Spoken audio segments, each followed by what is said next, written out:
Hey, what's up guys, and welcome to FearFlix. Today we're going to take a look at the highly anticipated conclusion to the retelling of Stephen King's It with 2019's It, Chapter 2.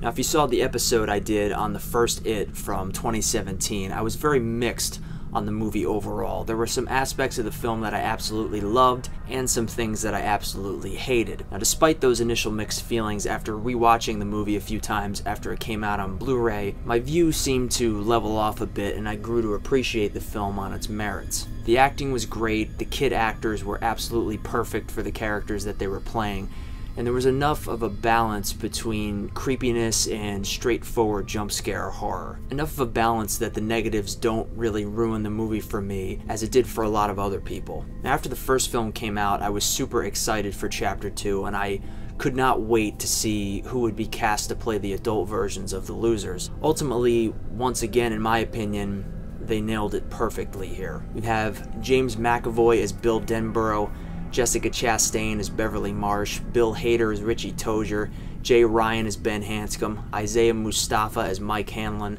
James Ransone as Eddie Kaspbrak, and Andy Bean as Stanley Uris. As far as the performances in this film, I think pretty much everyone did a great job here, even though I thought there were several moments throughout the movie where the dialogue was really bad, and the performances just couldn't save those moments for me. Despite those moments though, the acting throughout the rest of It Chapter 2 is well done, especially from Bill Skarsgård, who returns to the role of Pennywise the Clown here. Bill Skarsgård's performance in both of these It films, in my view, will go down as one of the best in horror history. In my opinion, he managed to take a role that was made iconic already by Tim Curry and managed to do with the Pennywise character what Heath Ledger did with the Joker. He made it his own and he created an entirely new and unforgettable version that is just absolutely brilliant. Once again, Bill knocks it out of the park here. Though Pennywise is much less scary in Chapter 2, the performance is still fantastic and I expected nothing less, honestly. As far as the story, for everyone who doesn't know, the story picks up 27 years after the events of the first film, with the Losers Club, now adults, and forced to return to Derry, Maine to confront the evil of It one last time. Now the film opens with a scene that is ripped directly from the book, and is a scene that I was desperately hoping would be included here, and it's done pretty damn well. I've seen some people cut it up saying it was too brutal and that the violence was overboard, but if you've read the book, you know that this moment is pivotal to the story, as it really hits home the idea of Derry being a place filled with just darkness and hatred that's been fueled by, the presence of this evil being that's been living in Derry for so many years. It's noted in the book and briefly touched on in the movie as well that Pennywise's awakening always seems to happen at the same time that some sort of tragedy takes place within Derry. While the scene I'm referring to is incredibly dark and brutal and unsettling to experience, as is any scene depicting homophobic violence or bigotry of any kind, the brutality here is absolutely necessary to the story. And I really commend Andy Muschietti for having the guts to include such a controversial moment in this film. Throughout the rest of the film, we get many scenes ripped from both the book and the original miniseries from 1990, and we even get a surprise cameo from Brandon Crane, who played the young version of Ben Hanscom in the miniseries. That was just awesome to me. One of the more highly anticipated scenes was the Chinese restaurant reunion, where the losers first come together after having not seen each other since they were little kids. In the miniseries, this scene was done with a lot of subtlety and pretty impressive practical effects. Here, it's done pretty much the exact opposite. It's very over the top and loaded with some pretty bad CGI and some really strangely timed comedic moments. The chemistry seems to be there with these adult versions of the characters, but I couldn't help but kind of scratch my head at just how hammy things get at certain points in this film, to the point where it almost feels more like a parody of the story rather than a depiction of the actual story itself. And to be honest, there are quite a few moments like this throughout the rest of the movie. Moments where a comedic moment is suddenly dropped in inexplicably and just totally kills any tension that the scene had going for it. I I really don't get why Andy Muschietti felt the need to push the envelope so far with things in so much of this film when they've already proven how well they can craft a scene through atmosphere and suspense, like the scene with Mrs. Kirsch and Beverly. The film version of that scene is pretty much the same as the version from the initial teaser trailer that was released, except upon actually seeing the look of Mrs. Kirsch when she runs out of the dark kitchen to scare Beverly, they add these big cartoonish eyeballs that just make you chuckle and say, what the fuck, rather than feel unsettled or creeped out. Now, I think I get where Andy Muschietti was going with it. You know, I think he might have been thinking that if those over-the-top moments were put in there, that they would feel so out of place and unusual that the contrast of it would be creepy or disturbing in some way. Kind of like the miniseries where Pennywise opens up the drain in the shower and it's done with this weird, like, stop-motion looking effect.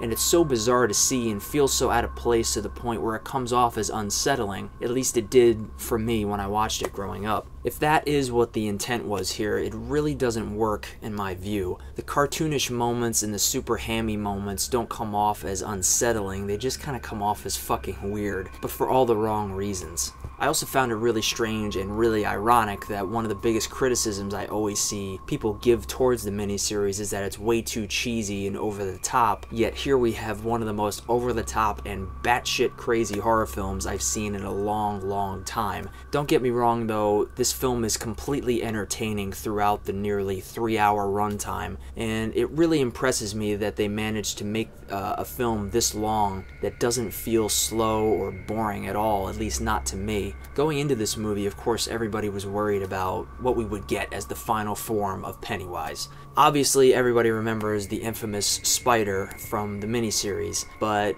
could they find a way to satisfy both the book fans and the fans who wanted something more than just a spider? Well, sort of. Without spoiling too much, they do manage to find a pretty decent middle ground here that keeps kind of to the core of the final form from the book and the miniseries, while also keeping it close to the Pennywise that they had already established throughout these two films. And that's really the best way I can describe it without completely spoiling it for you. It's definitely not perfect, and you know, again, some of the effects in the final battle are not good, but I was definitely fine with the route that they went with the look of the creature. One other big issue I had was the flashback scenes with the young versions of the losers. Clearly they needed to de-age the actors, but they really went entirely overboard to the point where one scene in particular is so badly edited that I cannot believe that it was approved to be in the final cut of the film. It's blatantly obvious that they changed the pitch of the voices, particularly on Finn Wolfhard, and he just talks really fast, and the whole scene seems like it's on this weird fast forward, and it's really just fucking weird and just completely bizarre. Obviously, we've seen de-aging effects used in movies before, but I've never seen an actor's voice sped up with the pitch adjusted to make their voice sound younger. You know, as someone who works with music and mixing and audio editing on pretty much a daily basis, this stuck out like a sore thumb to me when I saw it, and it was a total mindfuck watching it. This totally ruins at least that particular flashback scene in the underground clubhouse, and I really can't believe that someone actually approved that scene to be used in that state like that. Now, as far as the drama and the emotion of this film, it's another home run for me. The reason this is my favorite Stephen King story, and probably my all-time favorite story, period, honestly, is the emotional weight that goes beyond the horror elements. This is a coming-of-age story about growing up and dealing with loss of innocence and the struggle of losing touch with a part of ourselves and who we are as children. It's also about dealing with the weight of fear of change, and fear of the future. Both of these films, in my opinion, capture the emotional weight beautifully, and despite the flaws of It Chapter 2, the conclusion to me is wonderfully done, and these incredible actors capture Stephen King's brilliant writing very well here, and I found the end of the movie to be satisfying as a hardcore King fan. All in all, I think these two It adaptations are two films that King fans can be proud of, despite the imperfections and despite the numerous flaws. Yes, the CGI is really bad. Yes, there are many moments where the dialogue and the acting is hammy and way too over the top, but in my humble opinion, the emotion and the drama that Andy Muschietti was able to convey in these films is something that I feel outweighs the negatives. When I watch both of these films, I feel invested in the characters, both as children and as adults. The score, also by Benjamin Wallfisch, is absolutely wonderful and exactly what I had hoped for going into both of these movies.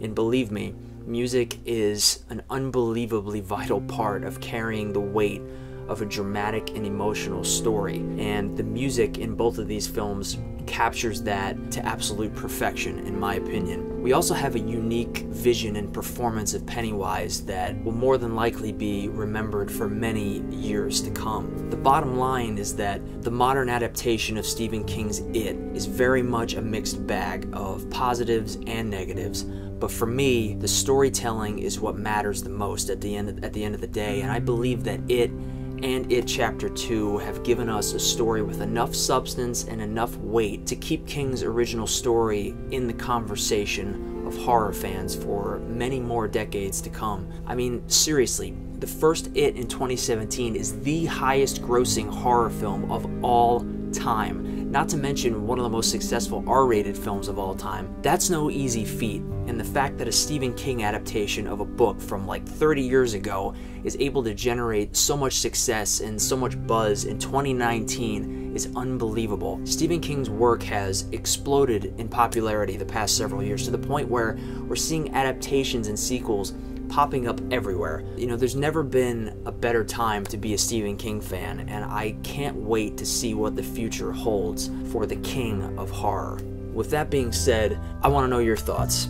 What did you think of this film? Were you a fan of the first one? Did you enjoy the second one? Did you feel, if you're a fan of the book, do you think it captured the book well? Do you think it captured the horror well? Do you think it captured the drama, the emotion? Like I said, both positives and negatives, but I think it's a satisfying and a suitable adaptation that I think most King fans can be appreciative of. Thank you so much for watching, and I will see you next time.